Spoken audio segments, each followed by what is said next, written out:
রাধে রাধে। বিবাহের পর কি বাসি ভাত খাওয়া পাপ? এই একটি বিষয় একটা ঘটনার মাধ্যমে বুঝতে হবে, জানতে হবে। তাই বিষয়টি শেষ পর্যন্ত অবশ্যই শুনুন।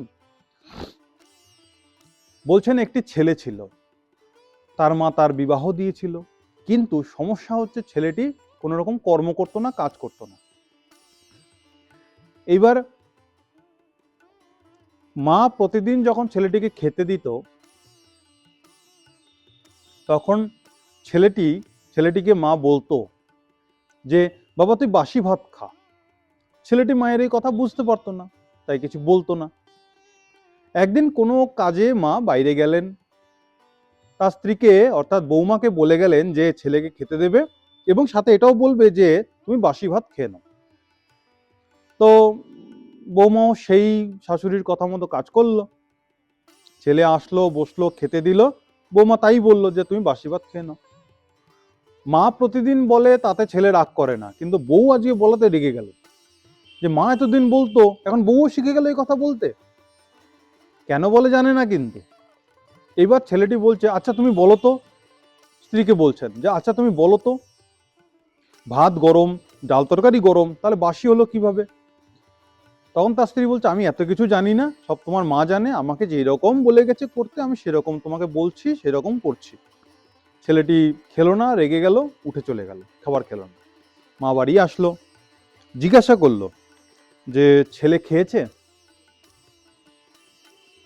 বৌমা বলছেন না আপনার ছেলে খান তো নি, তার সাথে সাথে রেগে গিয়ে খাবার থেকে ছেড়ে উঠে গেছে। এবার মা ছেলেকে জিজ্ঞাসা করলো যে কেন খাসনি?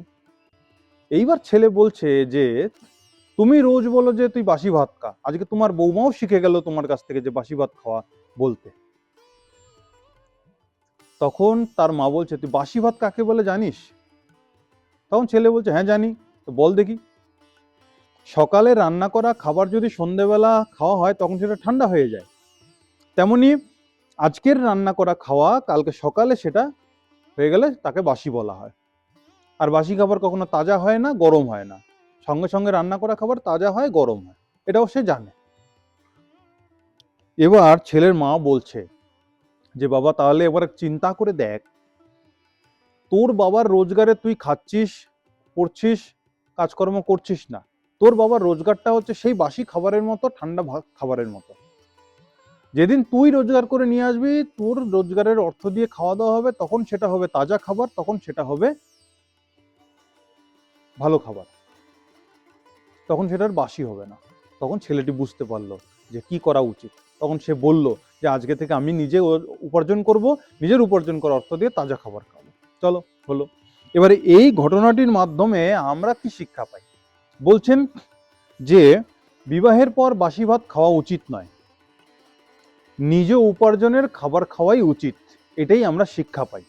তারপরে আবার বলছেন যে ভগবান শ্রী রামচন্দ্র তিনি যখন বনবাসে গিয়েছিলেন, মাতা সীতাকে রাবণ হরণ করে নিয়ে চলে যায়, কিন্তু রামায়ণে এমন কোথাও লেখা নেই যে ভগবান শ্রী রামচন্দ্র তিনি ভরতকে খবর পাঠিয়েছিলেন যে ভাই তুই আয়, সীতাকে উদ্ধার করতে হবে, এরকম কোথাও বলা নেই। কারণ প্রভু শ্রী তিনি রামচন্দ্র তিনি জানতেন যে বিবাহের পর স্ত্রীর ভরণ পোষণ, তার রক্ষা করা স্বামীর কর্তব্য।